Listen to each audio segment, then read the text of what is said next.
તમે એન્જિનિયરિંગ કરતા હતા એ દરમિયાન તમને ક્યારે એવો વિચાર આવ્યો હતો કે મારો ધંધો કરીશ, કે હું મારું બિઝનેસ કરીશ, કે હું રિયલ એસ્ટેટમાં ઘૂસીશ? કે ભાઈ આની અંદર આ લોકોને એમની જ જગ્યાએ જૂના સરનામા પર નવું ઘર આપવું છે. આપણે જે લોકોને બહાર નથી જવું અને જે મંદિર દેરાસર છે કે લોકોનું ધાર્મિક જે લાગણી જોડાયેલી હોય અને અહીંયાની આબોહવા જે જોડાયેલી હોય, જે હવા જોડાયેલી હોય, એ જ વિસ્તારમાં એ લોકો પાછા આવે તેનાથી ઉત્તમ શું? Old is gold. બરાબર. અત્યારે સોનાની ખાણ અહીંયા છે, કોઈને ખબર નથી. હવે રીડેવલપમેન્ટ પોતે ગમે તેમ કરી દેવા એ બરાબર નથી. ટ્રુ. તો સિટીમાં તમને આગામી સમયમાં એવું જોવા મળશે કે લોકો બહાર બી નથી કરતા, એવું અંદર કરવાનું. You have been awarded and recognized several times by media and prestigious awards. How important it is for your group and the real estate journey? Successful Swara is redevelopment of the building એ એવું sector છે કે જ્યાં દરેકને સફળતા મળે એવું જરૂરી નથી, કારણ કે તમારે એક કે બે જણને નથી મનાવવાના, ત્યાં રહેતા દરેક મેમ્બર્સને તમારે કન્વિન્સ કરવાના છે. I am talking about Swara group અને I am talking about mister Kartik Soni. A very beautiful discussion we had about his journey of 7 years. કદાચ કોઈ આ જર્ની સાંભળે તો એમને એવું બી લાગે કે આટલા શોર્ટ ટાઈમમાં without the real estate background કેવી રીતે સફળ થઈ શકે, પણ એમણે કરી બતાવ્યું છે. અને એમનું જે જુનૂન અને એમનું જે સફળતાનો રાઝ છે એ ડિસ્કશન અમે આજે ગુજપેનર પર કર્યું છે. Stay tune to hear everything from Kartik Soni. કેમ છો કાર્તિકભાઈ? બસ ફાઇન. All right. કાર્તિકભાઈ, can you tell us a small brief about you? તમે ઇલેક્ટ્રિક એન્જિનિયરિંગ કર્યું, તમે એની પહેલાં શું કરતા હતા? હાઉ વોઝ યોર જર્ની અને કેવી રીતે તમે રિયલ એસ્ટેટમાં આવ્યા?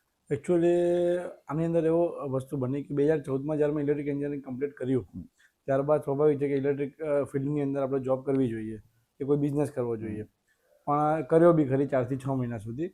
પછી એક ટર્નિંગ પોઈન્ટ આવ્યો કે જ્યારે મેં રિયલ એસ્ટેટની અંદર મને એક ઓપોર્ચ્યુનિટી મળી કે તમે આની અંદર જોડાઓ, એટલે એની અંદર મેં ટ્રાય કર્યો. બાકી એ વખતે મને બેડરૂમ હોલ કિચન જે BHK કે એનું ફૂલ ફોર્મ બી નહોતી ખબર, આ લાઈનમાં બિલકુલ અજાણ. શું વાત છે! પણ એક કહેવાય કે ભાઈ એન્જિનિયર હોવો જોઈએ, એ સિવિલ હોય કે ઇલેક્ટ્રિકલ, બહુ જાજો ફરક નથી પડતો. એની અંદર પછી મેં સિવિલ એન્જિનિયરની જે ફિલ્ડ છે આ રિયલ એસ્ટેટ, તેમાં સિવિલ એન્જિનિયરનો જે પાર્ટ કન્સ્ટ્રક્શનનો જે મારા મુજબ 30% જેવો હોય, બાકી બધા ઘણા બધા પોર્શન હોય, લીગલ, ગવર્મેન્ટ એપ્રુવલ્સ, એકાઉન્ટ્સ, આ તે બધું. એટલે એ બધાની અંદર મેં બહુ અંદર જોબ કરી, રિસર્ચ કર્યું, શીખ્યો, નોલેજ ગેઇન કર્યું.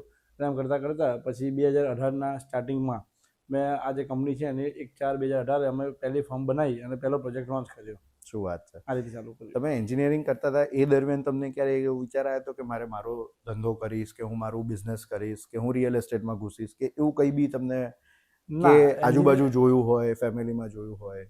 ના, આમાં કેવું છે કે મારું બેકગ્રાઉન્ડ જે છે મારા ફાધરનું એ બિઝનેસનું બેકગ્રાઉન્ડ છે. રાઈટ. એટલે અને એ બિઝનેસમાં આપણે જવું નહોતું, એ નક્કી હતું કે આપણે કંઈક અલગ કરવું છે. હવે એક જોબ દ્વારા બી થઈ શકે અને બિઝનેસ દ્વારા બી થઈ શકે, બંનેની અંદર. પણ એવું કોઈ પહેલેથી ગોલ નહોતો કે આપણે આ કરવું, પણ એક વસ્તુ હતી કંઈક એવું કરવું છે કે બધાથી અલગ, એ નક્કી હતું.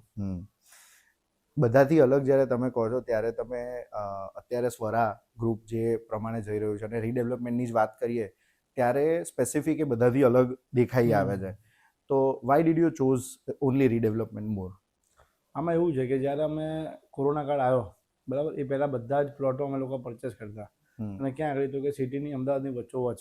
ઓકે. હવે એ બધા પ્લોટ્સમાં કેવું હોય કે જૂના બંગલો હોય, એવી કોઈ ખુલ્લી લેન્ડ તો હોય નહીં, એટલે બંગલો પરચેસ કરીએ, ડિમોલિશ કરીએ અને નવું બાંધકામ કરીએ, કન્સ્ટ્રક્શન કરીએ. તો જ્યારે અમને એમ થયું કે ભાઈ કોરોના કાળ આવ્યો અને જે રિસેશન થોડું અમને ફીલ થયું અને એમ થયું કે એના કરતાં બી કે લેન્ડ પાર્સલ અવેલેબલ નહોતા, તો એવા જૂના બંગલા હવે સારા લોકેશન ઉપર એ બધું હવે ઘટવા મળ્યું. એટલે લોકો શું કર્યા કે ભાઈ ઓરિજિનલી આગળની બાજુ મૂવ કર્યા. રાઈટ. એટલે મૂવ કર્યા એટલે બધા ત્યાં આગળ બધા દોટ મૂકી કે હવે આમાં બહાર કરો, આપણે અંદર કંઈ હવે રહ્યું નથી. તો આ બધી વસ્તુમાં જોતાં મને એમ થયું કે જો બધા બહાર જતા રહેશે તો વચ્ચોવચનું શું? હવે એમાં મને વિચાર આવ્યો અને એવી ઘટનાઓ બધી બની મારી નજર સમક્ષ કે જૂના કન્સ્ટ્રક્શન હોય, સ્લેબ પડવાની ઘટના, એમાં ન કરે નારાયણને કંઈક જાનહાનિ થાય, એટલે એ બધી ચિંતા ઓછી. બીજું કે આપણે અમદાવાદની અંદર તમે જુઓ કે સરસ મજાની ટ્રાન્સપોર્ટની ફેસિલિટી, મેટ્રો છે, આ તે એના બધા અપગ્રેડેશન બધું જ આપણે વસ્તુ થઈ. પણ મને એમ થયું કે જૂની સોસાયટીઓ જે છે, તો આ જૂની સોસાયટીઓનું નવું ડેવલપમેન્ટ કઈ રીતે થાય? એ લોકો જાતે તો કરી ના શકે અને જાતે કરવું હોય તો એના માટે એ લોકોને આર્થિક, શારીરિક અને માનસિક ક્ષમતા હોવી જોઈએ. બહુ જરૂરી. પોતાના બિઝનેસને છોડીને આ બધું કોઈ કરવાનું છે નહીં, અને જો કોઈ આ નહીં કરે તો કોણ કરશે? રાઈટ. હવે એટલે મને એ વિચાર આવ્યો. બાકી રીડેવલપમેન્ટનો વિચાર એ રીતે નથી આવ્યો કે ભાઈ આપણે આમાં ઇન્વેસ્ટમેન્ટ ના કરવું પડે કે આ તે. બાકી ઇન્વેસ્ટમેન્ટ તો આમાં ઘણું છે, એટલે એવું નથી કે બાકી એ લોકોને બી જે સ્ટાર્ટિંગ લેવલે એ લોકો ખાલી કરે ને એ પહેલા જ ઘણું ઇન્વેસ્ટમેન્ટ છે અને રિસ્ક ફેક્ટર એટલે જબરદસ્ત રિસ્ક ફેક્ટર છે. પણ આ બધામાં એક વસ્તુ છે કે ભાઈ આજે સમજો કે સામે 600 મેમ્બરો બેઠા હોય અને એક સાથે હું 3-4 કલાક એ લોકોના લાઈવ ક્વેશ્ચન આન્સરના જવાબ આપતો હોય, ક્વેશ્ચન આન્સર આપતો, તો આની અંદર એ લોકોનો વિશ્વાસ જીતવો બહુ જરૂરી છે અને મને મજા આવવા માંડી કે આપણે કંઈક નવું કરવું છે. કોના માટે? તો કે શહેરના વિકાસ માટે, એ લોકો માટે. બહાર એ લોકોએ મેં ઘણું જોયું જે લોકો પોતાનું મકાન હોવા છતાં બીજા રેન્ટ ઉપર રહે છે કે ત્યાં રહેવા લાયક નથી, બીજા નવું મકાન લે છે, લોન લઈને લે છે. તો મને એમ કે ભાઈ મકાન એમનું છે, જમીનની અંદર અનડિવાઇડેડ શેર એમનો છે, તો આપણે હવે નક્કી કરીએ કે ભાઈ આની અંદર આ લોકોને એમની જ જગ્યાએ જૂના સરનામા પર નવું ઘર આપવું છે. એટલે આવા અમે કેમ્પેન બી કર્યા, અવેરનેસ પ્રોગ્રામ બી કર્યા અને જૂના સરનામા પર નવું ઘર આપવું છે. અને આઈ થિંક આના પરથી જ તમે કેમ્પેન લઈને આવ્યા હતા. આના પરથી જ કેમ્પેન લઈને આવ્યા અને જેની અંદર જે ટ્રેડિશનલ વે ઓફ એડવર્ટાઇઝિંગ છે એના બદલે તમે એક્ટરને લીધા, તમે આખા અમદાવાદમાં હોર્ડિંગ્સથી કર્યું.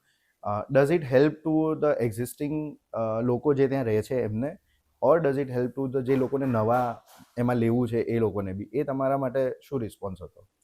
આમાં એવું છે કે જે એક્ટર યશભાઈને લીધા તેમની જર્ની આ રીતની જ હતી. એમનું રીડેવલપમેન્ટ પહેલું મેં જ કરેલું. અચ્છા. હા, અને એમને પછી મારા ત્યાં ફ્લેટ લીધો. અચ્છા. એટલે આ બધી જર્નીમાં એ બી ઇમ્પ્રેસ થયા અને અમે લોકો ત્યાંથી જોડાયા. સ્ટાર્ટિંગ એમાં બી અમારું જે મૂળ બેઝ કે રીડેવલપમેન્ટ જ હતો. ઓકે. એટલે આ વસ્તુ જે છે કે જૂના સરનામા પર નવું ઘર, તેમાં મેં કીધું એમ કે લોકોને આર્થિક રીતે બી ફાયદો છે, મેં કીધું સિટીનો વિકાસ બી છે. આપણે જે લોકોને બહાર નથી જવું અને જે મંદિર દેરાસર છે કે લોકોનું ધાર્મિક જે લાગણી જોડાયેલી હોય અને અહીંયાની આબોહવા જે જોડાયેલી હોય, જે હવા જોડાયેલી હોય, તો એ જ વિસ્તારમાં એ લોકો પાછા આવે તેનાથી ઉત્તમ શું? એટલે કોઈ વસ્તુ ચેન્જ ના કરવી પડે, માઇન્ડ સેટ આ તે. ખાલી અહીંયા મારે એક લક્ઝરી લોકોને લાવવાની છે. બેઝમેન્ટ પાર્કિંગ જે છે તો 2 બેઝમેન્ટ બનાવવાના છે કે 3 બેઝમેન્ટ બનાવવાના છે, તો પાર્કિંગની સમસ્યા દૂર થાય, એમ્યુનિટીઝ આપવું, લક્ઝરી લાઈફસ્ટાઈલ થાય, મોટા મકાન મળે છે, સારા નવા મકાન બને છે. અને આ બધું એ લોકોનું બી વિન-વિન સિચ્યુએશનમાં છે. એટલા માટે પછી અમે વિચાર કર્યો અને આજે રીડેવલપમેન્ટમાં તમે જોઈ શકો છો કે આજે એક ભગવાનની દયા બી કહેવાય અને જસ્ટ રેખા છે કે ભાઈ આપણા હાથે પતી જાય છે. ગમે તેવા અટકેલા કામો હોય એમાં વર્ષો સુધીના, વર્ષો પહેલાના, તો એમ પતાયેલા છે, ચાલુ કામ થઈ ગયેલા છે બધા. શું વાત છે. ઓકે, ડુ યુ થિંક કે જે પ્રમાણે ન્યૂ જનરેશન ઓફ અમદાવાદ ઓર ગુજરાત અમદાવાદમાં ઇન્વેસ્ટમેન્ટ કરે છે, કે અમદાવાદમાં જે રીતે હવા આગળ વધી રહી છે ઇન ડિરેક્શન ઓફ કે ભાઈ પહેલા આશ્રમ રોડથી સીજી રોડ 132 ફૂટ આવ્યું, કે પછી એસજી હાઈવે આવ્યું, અને નવી જનરેશન એ બાજુ જવા તરફ વળે છે. અને જ્યારે પેરેન્ટ્સનો એવો અભિગમ હોય કે ભાઈ ના આપણે અહીંયા જ રહીએ, ત્યાં તમને ક્યાંક હર્ડલ્સ આવતી હોય કે ન્યૂ જનરેશન કદાચ ઓછું પ્રિફર કરતી હોય? આમાં તમે જોઈ શકો છો કે છેલ્લા 10 વર્ષમાં આજે આપણે અહીંયા સિટી લગભગ લોકો સિટીમાંથી મૂવ થઈને આગળ જાય છે. તમે કોઈ બીનું પાસ પૂછશો ને એટલે કહેશે કે ભાઈ હું અહીંયા મણિનગર રહેતો હતો, કે હું અહીંયા વસ્ત્રાપુર રહેતો હતો, કે અહીંયા નાનપુરા રહેતો હતો, આવું કહેશે જ તમને. 99માંથી 100માંથી લગભગ 90 લોકો એમ કહેશે તમને. પણ આ બધા કેવું છે કે જ્યારે હોરિઝોન્ટલ ડેવલપમેન્ટ થયું, આજે તમે 10 વર્ષ પહેલા એસજી હાઈવે તમે જોશો તો કશું નહોતું. આજે એસપી રિંગ રોડ, એના પછી તમે જે ડેવલપમેન્ટ બહુ ફાસ્ટ થઈ ગયું, હોરિઝોન્ટલ ડેવલપમેન્ટ. કેમ કે સિટીની અંદર મેં કીધું એમ કે ડેવલપમેન્ટ અટકી ગયું, હવે રીડેવલપ થાય છે. પેલું બધું ડેવલપિંગ નહોતું, હવે ડેવલપિંગ જે એ થઈ રહ્યું છે અને આ ડેવલપ ને રીડેવલપ થાય છે. એટલે આ જે છે એ આખો નવો એરા છે, નવો એરા છે આખો. અને પેલું જે છે ને એ હજુ તો કશું હતું ને એમાંથી નવું બને છે. રાઈટ. હા, એટલે અહીંયા આગળ તમે જોશો તો બધી જ તમને સરકાર ફેસિલિટી આપે છે આ તે, અને હજુ ત્યાં આગળ સરકારને બી પહોંચવામાં સમય લાગશે. હું એમ નથી કહેતો કે નહીં આવે. હોરિઝોન્ટલી જે ડેવલપ જે થઈ ગયું તો હવે એની લિમિટ આવી ચૂકી છે. આવી ગઈ. હા, હવે છે ને વર્ટિકલ ડેવલપમેન્ટનો જમાનો છે. વર્ટિકલ બી એવું થયું છે પાછું કે જે વસ્તુ હવે ડેવલપિંગ છે ત્યાં જ વર્ટિકલ ઊંચું થઈ રહ્યું છે, અહીંયા નથી થઈ રહ્યું. એટલે હા, અને એ સારી વસ્તુ છે મારા માટે. તમારા માટે? મારા માટે એટલા માટે કહીશ કે હું જે અહીં કરું છું તમે જોશો 14 માળથી વધારે લગભગ બનશે નહીં. અને અહીંયાની મેન્ટાલિટી પબ્લિકની એવી છે કે બહુ હાઈટ ઉપર હજુ લોકો ટેવાય નથી, ધીમે ધીમે ટેવાય. તમે સડનલી એમ કહો કે ભાઈ 40 માળ બનાવી નાખીએ ને, એવી મેન્ટાલિટી અહીંયાના લોકોની છે જ નહીં. એટલે આપણે જોઈએ છે કે આઇકોનિક બિલ્ડિંગ્સ હમણાંથી બન્યા છે, પણ still they might be also facing some issue કે લોકોને 33મા માળે ને 30મા માળે રહેવામાં હજી બી કુશંકા છે. તમે જ્યારે કીધું કે વર્ટિકલ ડેવલપમેન્ટ થાય છે, ત્યારે હજી બી એ માઇન્ડસેટ લોકોનું ખરું કે આ જ્યારે ડિમોલિશ થાય કે આને હું જ્યારે વેચવા જાઉં 15 વર્ષે, 10 વર્ષે ઓર 20 વર્ષે ગમે ત્યારે એની ROI is very different than the land what we have. તો એ માઇન્ડસેટ ચેન્જ થઈ રહ્યું છે કે કેવું રિસ્પોન્સ તમે જોવો? એવું હોય છે કે તમે કેટલા ફૂટના રોડ ઉપર કામ કરો છો, જૂની કેટલી FSI તમે વાપરી છે, આજે 20, 25, 30 વર્ષ પછી રીડેવલપમેન્ટ થશે તો એ વખતે શું સિનેરિયો હશે. તો તમે જે 12 વર્ટિકલ ડેવલપમેન્ટ જોવો છો એમાં રોડ મોટા છે, નો ડાઉટ, એટલે હાઈટ મળે તમને. પ્લસ FSI અત્યારે ફૂલ વાપરી દીધી છે, TDR લઈને વાપરી દીધું છે. તો આ બધામાં રીડેવલપમેન્ટ થવાનો ચાન્સ બિલકુલ નહીવત છે. રાઈટ. પણ અત્યારે લોકોની એ જે મેન્ટાલિટીવાળા લોકો છે એમનું એવું છે કે ભવિષ્યની ચિંતા ના કરો, વર્તમાનમાં જ રહો અને મજા કરો. અને એની અંદર બી હું એવું માનું છું કે કોમર્શિયલ સેગમેન્ટ જે છે એ વધારે ચાલે છે. ટ્રુ. રેસિડેન્શિયલમાં હજુ બહારના લોકો જે ઇન્વેસ્ટર્સ છે કે જે એક લેવલના લોકો છે એમને જેને હાઈટ ઉપર જવું છે તેમને કોઈ ચિંતા નથી. અને અત્યારના કન્સ્ટ્રક્શન બી એ પ્રકારના છે કે એમાં કોઈ અર્થક્વેક હોય કે ફાયરની ઘટના હોય એમાં કોઈ બહુ વાંધો આવતો નથી. અને રહી વાત ફાયરની, તો એમાં અત્યારે કોર્પોરેશન બી ઘણા બધા નવા ઇક્વિપમેન્ટ પરચેસ કરી રહી છે કે જેને એ ઘટનાને પહોંચી વળે. રાઈટ. આમ કોઈ વાંધો નથી, પણ મેં કીધું એમ કે એમાં એક સ્ટેડી એક એવું હોવું જોઈએ કે ગ્રાફ એ રીતનો કે સડનલી હાઈક આપી દો એના કરતાં ધીમે ધીમે સ્ટેબલ 14 માળ પછી 20 માળ એટલે ધીમે ધીમે તમે પબ્લિકને એ કરો અને સિટીની વચ્ચેથી ચાલુ થવું જોઈએ. રાઈટ. અને આ જે થયું છે એ હોરિઝોન્ટલ થયું અને ત્યાંથી એન્ડ મોમેન્ટ ઉપરથી વર્ટિકલ થયું. હવે અહીંયા આગળ તમે સિટીમાં તમે એમ કહો કે ભાઈ 30-35 માળના બિલ્ડિંગ તો હું જ માનતો 10 વર્ષ સુધી કોઈ બને ના બને. ઓછામાં ઓછા, કારણ કે એવું કોઈ રોડ મોટા છે નો ડાઉટ, રોડ એવા છે કે જે બની શકે એમ છે. અમુક એવા રોડ ઉપર બી એવું કોઈ વર્ટિકલ ડેવલપમેન્ટ હું નથી માનતો કે થાય, કારણ કે બધી જૂની સોસાયટીઓ રીડેવલપમેન્ટના પ્રોજેક્ટ એમાં કોઈ 14 મીટર 45 મીટર કે 14 માળની હાઈટથી કોઈ વધારે એપ્રુવલ આપે જ નહીં જૂના સભ્યો. એટલે અહીંયા આગળ એ વર્ટિકલ ડેવલપમેન્ટ આ લેવલે અટકી જવાનું. અને બીજું એક કહેવા માંગીશ કે હ્યુમન ડેન્સિટી પર સ્ક્વેર કિલોમીટર, અહીંયા સિટીમાં જે હ્યુમન ડેન્સિટી છે પર સ્ક્વેર કિલોમીટર એ અત્યારે હવે પોઝિશન એવી છે, પહેલા એવું હતું કે બહારની હ્યુમન ડેન્સિટી સિટી કરતાં બહુ જ ઓછી હતી, 10 ગણી ઓછી હતી. અને હવે એવું છે કે અહીંયા કરતાં બહારની હ્યુમન ડેન્સિટી તમે જુઓ કે બહારની બાજુ એક પેચ પકડો તો અહીંયા કરતાં 10 ગણી વધી ગઈ છે પર square kilometre human density. True. તમે જ્યારે 2018માં રીડેવલપમેન્ટના પ્રોજેક્ટ્સથી સ્ટાર્ટ કર્યું ત્યારથી લઈને અત્યારે અગર તમે જુઓ તો તમને કોઈ એવી યુનિક ઓપોર્ચ્યુનિટી લાગે છે અમદાવાદમાં કે જેની અંદર સસ્ટેનેબિલિટીનો ઇન્વોલ્વમેન્ટ થઈ શકે ઓર જેની અંદર કોઈ નવી ટેકનોલોજીનો ઇન્વોલ્વમેન્ટ થઈ શકે અને વેર પીપલ ફીલ કે આવું અમે વિચાર્યું નહોતું, એ ઓપોર્ચ્યુનિટી 2018 ને 2025ના કમ્પેરિઝનમાં what is your view on it? આમાં વ્યૂ એવું છે કે અત્યારે ખાલી અમદાવાદ નહીં આખા વર્લ્ડમાં કંઈ પણ નવું આવે છે તો અમદાવાદ નહીં પણ આખા વર્લ્ડમાં એ જેવું બહાર પડે એટલે ખબર પડી જાય. તો આ બધી વસ્તુ ઇન્ટરનલ અને એક્સટર્નલ. તો ઇન્ટરનલ આપણે આપણી રોજિંદી લાઈફસ્ટાઈલમાં જે તમે નાનકડા ગેજેટથી માંડીને તમે કોઈ બી વસ્તુ હવે લાઈવ અપડેટ તમને મળી જાય છે, ઇન્ટરનેટની દુનિયા છે. પણ આ બધી વસ્તુને ઇમ્પ્લિમેન્ટ કરવી જરૂરી છે. હવે ઇમ્પ્લિમેન્ટ પ્રેક્ટિકલ ધોરણે ક્યારે થાય તો એક તો આપણા જીવનમાં પર્સનલ લાઈફમાં થાય અને બીજી જે છે સમાજમાં થાય અને ત્રીજી છે દેશમાં થાય. દેશમાં એટલે કે આપણે કોર્પોરેશન દેશ અહીંયા આપણે આ સિટીમાં છે તો આ સિટીમાં થાય. તો હવે એ સિટીની અંદર ઇમ્પ્લિમેન્ટ કરવું તો અત્યારે તમે હમણાં એક આર્ટિકલ આવ્યો હતો કે ભાઈ ટ્રાફિક સિગ્નલ છે તો કે AI બેઝ વાહન ઉભા છે તો સિગ્નલ બંધ હશે સમય પ્રમાણે ખુલી જશે. હા, એટલે જેવી ટ્રાફિકની ડેન્સિટી એ પ્રમાણે એ સિગ્નલનો ટાઈમિંગ સેટ કરે. એવું બધું આવે તો એમાં સ્વાભાવિક છે કે આજે એટલું આપણે પેટ્રોલ બચે આ તે એટલો બધો બેનિફિટ થઈ શકે. ઓકે, તમે 2018થી શરૂ કર્યું ત્યારથી એવી કોઈ સ્પેસિફિક તમારી આદત કે તમારી ક્વોલિટી જે તમને લાગે છે કે જે તમારા માટે વિન વિન સિચ્યુએશન બની છે, be it your team, be it the clients, be it existing લોકો કે જેને તમારે મનાવવાના છે, એવી તમારી કઈ ક્વોલિટીઝ છે કે જે તમને એવું લાગે છે કે જે તમારા માટે વિન વિન બની છે? સૌથી પહેલું છે અમારા એથિક્સ. હવે એની અંદર કેવું છે કે આજે રીડેવલપમેન્ટની અંદર બધા એમ કે ભાઈ આપણે આને સંભાળી લો પતી જશે, એવું નથી હોતું. મારા માટે દરેક સભ્ય સરખો અને જેને જે પોસ્ટ આપવામાં આવી હોય એ પોસ્ટ લીડરશિપ માટેની છે કે સોસાયટીનું ક્યાંય કોઈ ખોટું ના થાય. આ એક મારો બહુ મોટો એક એથિક્સ જે કહેવાય એ છે. એટલે હું એવું માનું છું કે આને વળગી રહીએ અને બધાને આપણે ગુજરાતી ભાષામાં કહેવાય કે એક લાકડી હાંકવાના, તો એ વસ્તુ કરીએ તો એમાં ક્યાં વાંધો આવતો નથી.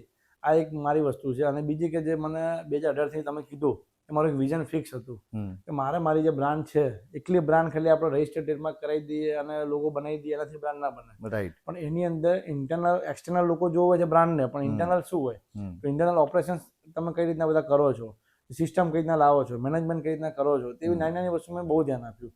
ઇન્ફ્રાસ્ટ્રક્ચર આખું ડેવલપ કર્યું, આખું કોર્પોરેટ હાઉસ બનાવ્યું, અમે ERP સિસ્ટમ લીધી, અંદર અમે ટેકનોલોજીનો ભરપૂર ઉપયોગ કર્યો, સ્ટાફને પ્રમાણે ટ્રેન કર્યા, સ્ટાફ બી મારો જૂનો છે એટલે બધો એ પ્રમાણે બધાને અમે એફિશિયન્સી જે કહેવાય એ વધારી, ઓછા સમયમાં વધુ કામ કઈ રીતના કરવું જોઈએ, સારું કામ કઈ રીતના કરવું જોઈએ, અને એ બધું મેનેજમેન્ટથી આજે અમે આટલા બધા પ્રોજેક્ટ સાથે રન કરી શકીએ છીએ.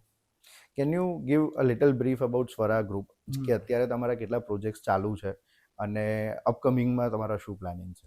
અમારે જે સ્વરા મારી ડોટરનું નામ છે અને 2018માં અમે પહેલો પ્રોજેક્ટ જે કર્યો ત્યારથી મળીને અત્યાર સુધી 12 પ્રોજેક્ટ અમે કમ્પ્લીટ કર્યા. શું વાત છે? અત્યારે 7 એક પ્રોજેક્ટ ચાલુ છે અને બીજા 5 થી 6 અપકમિંગ છે.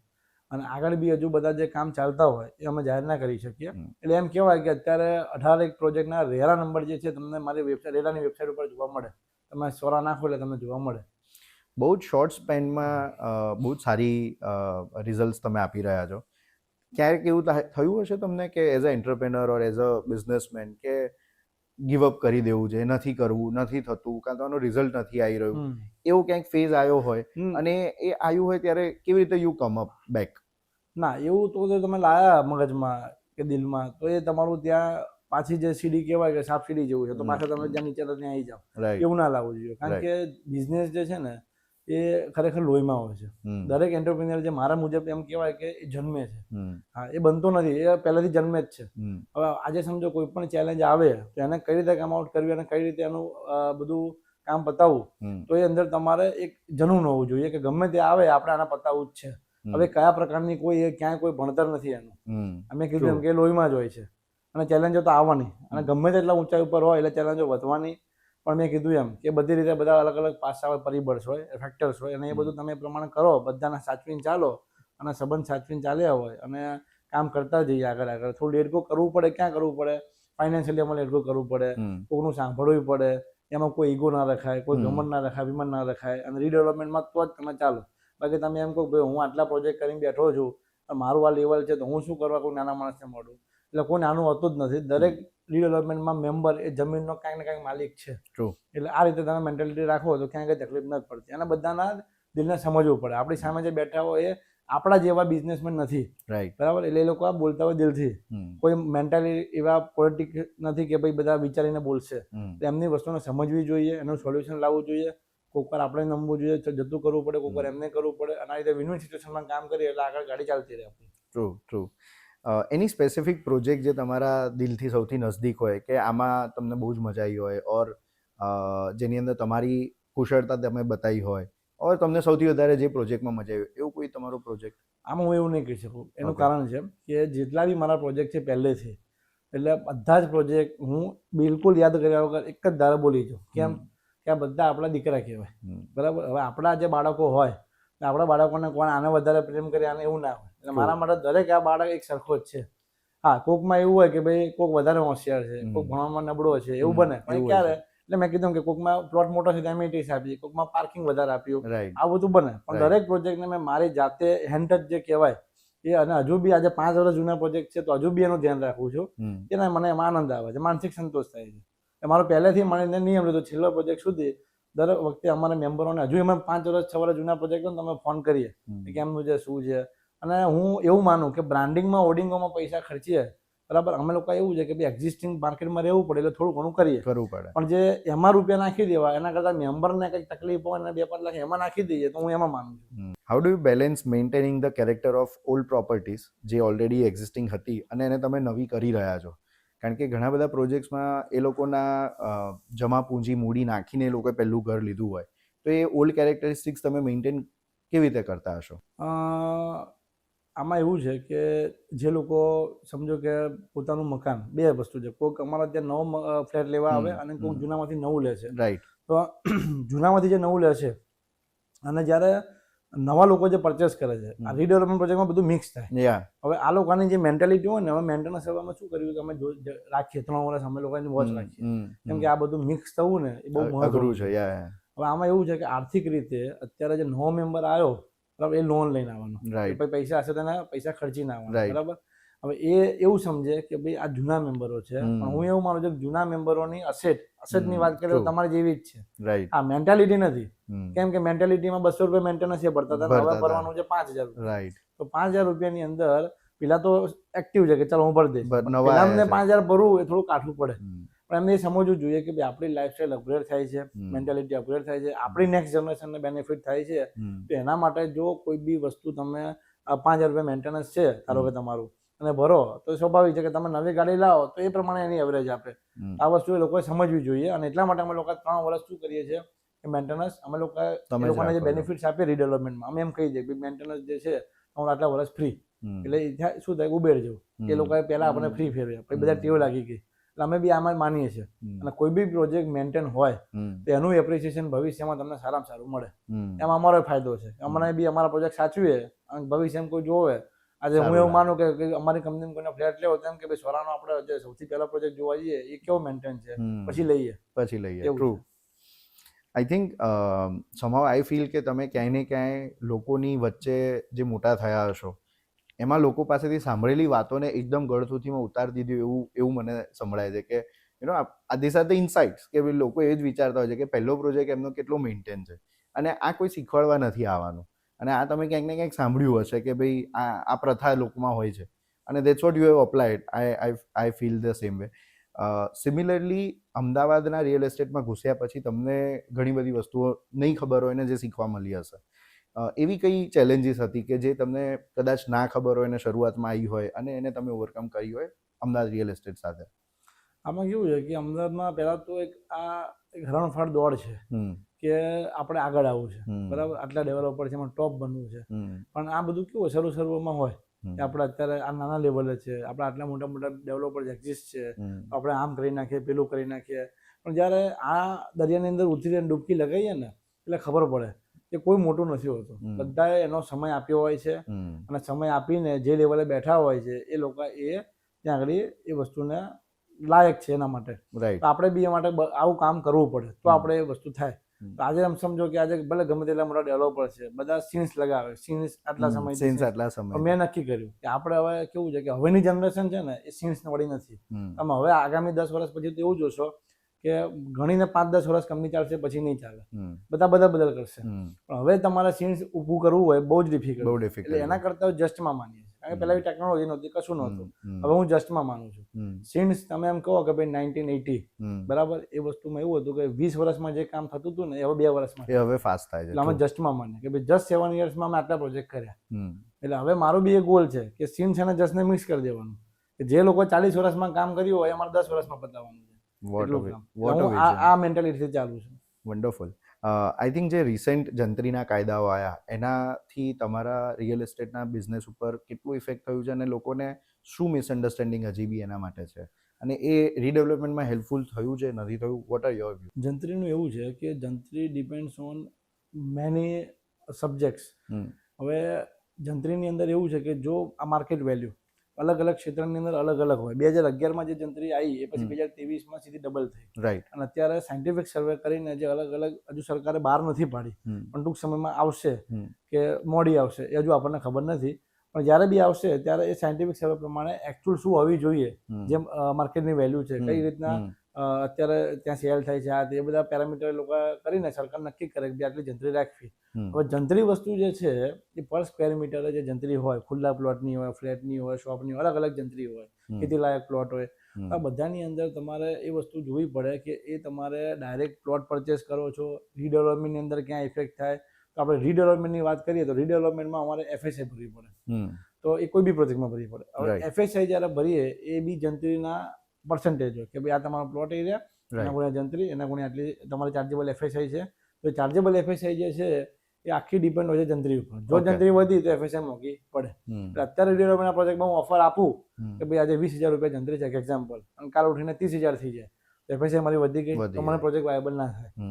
પ્લસ એનું એલોટમેન્ટ અમે જ્યારે કરીએ, ડિફરન્સની સ્ટેમ્પ ડ્યુટી ભરીએ કોઈ બીને, એ બી અંદર જંત્રીને ડિપેન્ડ હોય, એ બી અમારી વધી જાય.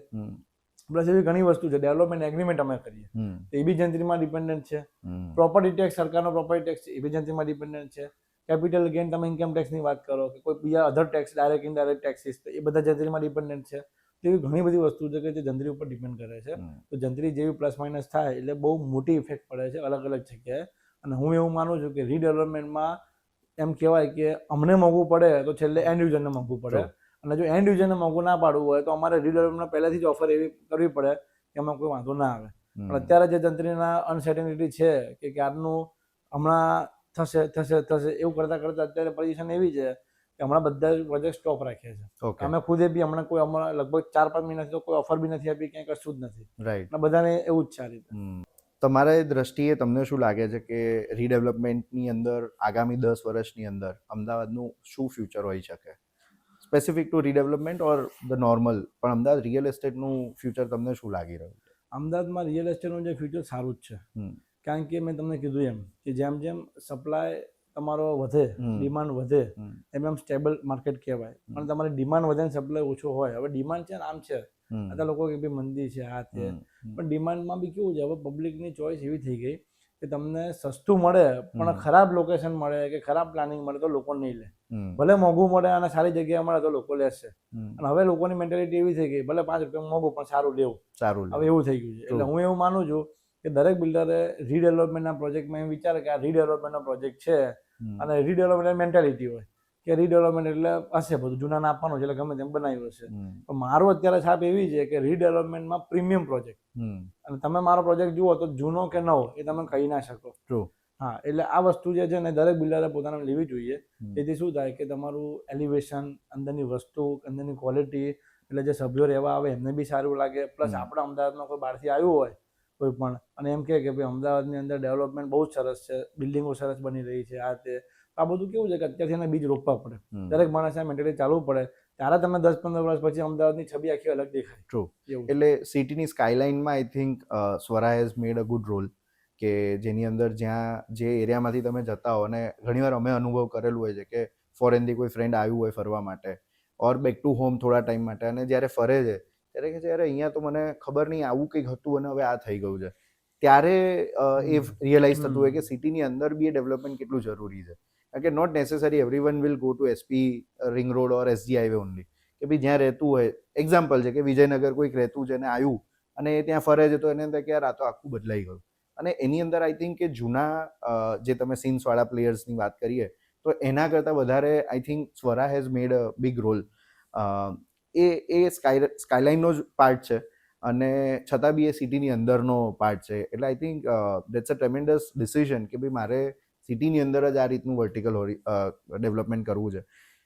આ બધાની વચ્ચે how do you keep your self motivated અને તમારી ટીમને તમે મોટિવેટેડ કેવી રીતે રાખો છો? આમાં મેં કીધું એમ કે અમે અત્યારે છે ને અહીંથી અમારે બોમ્બે પહોંચવું છે, બરાબર. હવે આપણે બુલેટ ટ્રેન આવવાની છે, જે અત્યારે મોદી સાહેબનું વિઝન જે ફાસ્ટ ગતિએ ચાલે છે, બરાબર. એ રીતે અમે બી વિચારીએ છીએ કે સિટીની અંદર આજે આ સિટી મેં કીધું કે ઓલ્ડ ઇઝ ગોલ્ડ, બરાબર. અત્યારે સોનાની ખાણ અહીંયા છે કોઈને ખબર નથી. જે મેં વર્ષો પહેલાં વિઝન જોયેલું કે અહીંયા આગળ, અને મેં 5 વર્ષ પહેલાં જ કીધું રીડેવલપમેન્ટ આવો સ્ટેજ આવશે. હવે રીડેવલપમેન્ટના પ્રોજેક્ટ ગમે તેમ કરી દેવા એ બરાબર નથી. આમાં દરેક રીડેવલપમેન્ટના પ્રોજેક્ટને તમે નહીં માનો, અમે આખા એરિયાના નામ ચેન્જ કરી નાખીએ છીએ. શું વાત? એરિયાનું નામ એટલે એ રીતે કે આ એરિયામાં જે પબ્લિક જૂની હતી એને મારે ખાલી પ્રોજેક્ટને રીડેવલપમેન્ટ નથી કરવાનું, લોકોને બી રીડેવલપ કરવાના છે. એ લોકોની મેન્ટાલિટી, એ લોકોની લાઈફસ્ટાઈલ બધું આપણે ડેવલપ કરવાનું છે.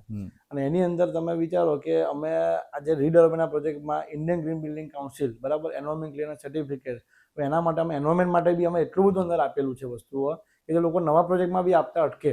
તો સિટીમાં તમને આગામી સમયમાં એવું જોવા મળશે કે લોકો બહાર બી નથી કરતા એવું અંદર કરવાનું છે. શું વાત છે? અને એટલી બધી અંદર નાની નાની વસ્તુનું ધ્યાન રાખેલું છે કે કોઈ બી માણસ ત્યાં રહેવા જાય એટલે એને ક્યાંય કોઈ પ્રકારની તકલીફ પડે નહીં.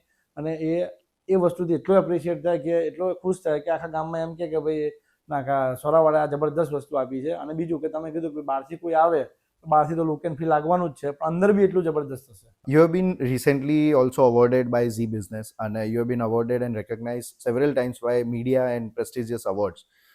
How important it is for your group and the real estate journey જ્યારે customers આવતા હોય, જોતા હોય, so is it something which makes lot of sense or how does it make a difference? આમાં હું એમ કહેવા માંગીશ કે જે એવોર્ડ અને રિવોર્ડ્સ આ વસ્તુ કેવી છે કે તમે પહેલાં તો પોતાની જાતને આપો. તમને કોઈક આપે અને એ વસ્તુ હું બહુ એમાં નથી માનતો. હા, એ વસ્તુ સાચી છે કે ભાઈ અત્યારે આપે છે તો એક આજે જે મહાનુભાવોના હાથે મળે છે એ બહુ લાગણીનો વિષય છે, એ આપણને મળે છે. અને એના જ્યારે અમે એ વસ્તુના પિક્સ જે છે અમે ગ્રુપમાં મૂકીએ, ફેમિલી જોવે, સ્ટાફ જોવે, અમારા કસ્ટમર જોવે, એટલે બધા હેપી થાય કે ના સરસ કામ થયું એમ. પણ મેં કીધું એમ કે જ્યારે દરેક ઇન્ડિવિડ્યુઅલ્સને જોડે અમારે જે બી કંઈ સંબંધ હોય અને એનું જે પરિણામ છે અને એ લોકોને એમ લાગે કે ના આ વ્યક્તિને ખરેખર એવોર્ડ મળવો જોઈએ, એના પાત્ર છે, ત્યારે અમે આનંદની લાગણી અનુભવીએ. શું વાત છે? Okay, one last question. Is Ahmedabad ready for luxury real estate at a global standard or we are still ahead, back ઘણા વર્ષો પાછળ છીએ? શું તમારું માનવું છે? ના, આપણે એવું ના કહી શકું. એનું કારણ છે કે અમદાવાદ ઘણા વર્ષો પાછળ છે કે ઘણા વર્ષો આગળ છે એના કરતાં મેં કીધું એમ કે આજે તમે જ્યારે કોઈ પણ રેસ ચાલતી હોય હમ, અને એમાં કોઈ 2 જણ દોડતા હોય હમ, અને એમાં તમને એમ લાગે કે આ અત્યારે આગળ છે અને આ પાછળ છે, હમ, પણ જ્યારે એન્ડ મોમેન્ટ ઉપર જે લાઈન હોય ફિનિશ લાઈન, હમ, એ ફિનિશ લાઈનમાં કોણ જીતે છે ને એ મહત્વનું છે. હમ, એટલે તમે જોજો કે અમદાવાદની અંદર હું એવું માનું છું કે અત્યારે પહેલાં 2x હતું, પછી 4x, 6x, હમ, પછી 16x, આ રીતે જે ગાડી આપણી ચાલે છે એમાં હવે સ્પીડ હજુ વધશે, હમ, સારી રીતે વધશે અને હજુ તમને નવું નવું જોવા મળશે. અને હવે દર વર્ષે, હું તો 5 વર્ષ બી નથી કહેતો, દર વર્ષે તમને નવું જોવા મળશે. શું વાત છે. એટલે અત્યારે સરકાર બી એટલી એક્ટિવ છે, ડેવલપર્સ બી એટલા એક્ટિવ છે, અને મેં કીધું એમ કે અમદાવાદની અંદર પવિત્ર લોકો છે. હમ, એટલે તમને બીજું ક્યાંય કોઈ બિલ્ડર ફ્રોડ કરે કે આ તે હમ, એવા બહુ હવે કિસ્સા ઓછા જોવા મળશે, ઓછા લગભગ જોવા નહીવત મળે. જોવા મળશે. True. અને બધાને એકબીજા પર વિશ્વાસ. અને મેં હમ. કીધું એમ કે અહીંયા ધારો કે કોઈ એક એરિયા છે, કોઈ એક ગામ છે, જે પહેલા બધા ગામો હતા, પછી Right. આખું સિટી પછી જોઈને city સિટી બન્યું. બન્યું. તો ભાઈ આ ગામનો વ્યક્તિ છે, તો આ ગામનો વ્યક્તિ બીજાને ઓળખે જ છે, હમ, ઓ ડેવલપર છે. તો આજે મારા ત્યાં કોઈ ફ્લેટ લેવા આવે છે, બરાબર, અમે જરા નંબર આવ્યો, હમ, અમે હજુ બેઝમેન્ટમાં જોઈએ, એટલે તરત જ લોકો શું કે ના કાર્તિકભાઈ છે ને, એટલે આપણે કામ કરો, પેમેન્ટ આપી દો, ડાઉન પેમેન્ટમાં બુકિંગ કરાવી દો, હમ, બરાબર, એટલે 9% ચેક લઈને અમે લોકો બાનાખત કરી દઈએ, હમ, ઓન ધ સ્પોટ પેમેન્ટ આપી દે, અને એ ડીપ ડાઉન પેમેન્ટની અંદર અમને પોઝેશન મળવાનું 3 વર્ષ. હમ. આ એક ટ્રસ્ટ, True. અને ખબર છે કે ના વસ્તુ સારી જ બનશે, હમ, પણ અત્યારે એટલે બુકિંગ કરાવે કે એમને 2 પૈસાનો ફાયદો થાય. True. પણ આ એક ટ્રસ્ટ એ છે કે એ લોકો પૈસાના ફાયદા માટે થઈને પેલા જુએ કે કોને તે બુક હમ, કરાવે છે, આ તે. અને અત્યારે મેં કીધું એમ કે આ બધું ટ્રસ્ટ ઉપર છે. અને અમદાવાદની અંદર એ વસ્તુ તમને ક્યાંય કોઈ વિશ્વાસઘાતની ઘટના કે આ ઇન્ડિવિડ્યુઅલ લેવલે થતી હોય, પણ હવે આવું કોઈ આવા કોઈ બલ્કમાં કે આવી રીતના કોઈ બિલ્ડર આવું કર્યું, આવું બહુ નહીવત જોવા મળશે, નહીવત જોવા ઘણી મળે. ગાંઠી જોવા મળશે. એ True. બીજા બધા શહેરોમાં થાય છે એવું નથી. હમ. Can you just finish the sentence? Success for Swara is? Successful Swara is કે આપણે એવું કહી શકીએ કે આજે બધાએ કોઈ પણ માણસ હોય, એ લેનાર બાયર હોય, સેલર હોય, કે અમારા વેન્ડર હોય, અમારા કોન્ટ્રાક્ટર હોય, કે અમારા PR એજન્સી હોય, કોઈ પણ વ્યક્તિ હોય, પ્રોફેશનલ એજન્સી હોય, કે એની બહારની કોઈ વ્યક્તિ હોય, તો બધાએ એક જ વસ્તુ જાણવી જોઈએ કે કોઈ પણ વ્યક્તિ જોબ કરે કે બિઝનેસ કરે, મારી આ મેન્ટાલિટી છે. અને એના માટે મેં હિલ ફાઉન્ડેશન, મારી 2 દીકરીઓ છે, એક હિલ છે, Right. અમે એમાં હેલ્થ એજ્યુકેશન, સ્કિલ ડેવલપમેન્ટ અને અવેરનેસ ક્ષેત્રે કામ કરીએ છીએ. Okay. એટલે હું બધાને એ જ કહું કે ભાઈ બધા પ્રોફેશનલી માઇન્ડસેટ ધરાવતા હોય છે, પૈસા આપો, વસ્તુ લો, કાં તો પૈસા દો અને વસ્તુ આપો, આ રીતનું આખું ચાલતું હોય છે. તો બધાએ પોતાના માટે, સમાજ માટે, દેશ માટે, આ બધી વસ્તુ માટે વિચારવું જોઈએ. અને હંમેશા આ રીતે ચાલીએ તો જ આપણું ઇન્ડિયા, કારણ કે એક માણસ આગળ નહીં લઈ શકે, True. આપણે આ મેન્ટાલિટી ચાલશું તો આપણું ઇન્ડિયા, આપણો દેશ આગળ વધશે. True. એટલે યંગ જનરેશન તો ખાસ, મારી આજે એજ 32 પૂરા થઈ, 33મું ચાલે છે, શું વાત તો આ એ જે છે આટલું કામ કરી શકતો હોય તો બધા કરી જ શકે એમ છે. True. પણ મેં કીધું એમ કે આ મેન્ટાલિટી બદલવી જોઈએ તો બધું થાય, તો શક્ય છે. Wonderful. Thank you so much for your time, sir. Welcome. Thank you.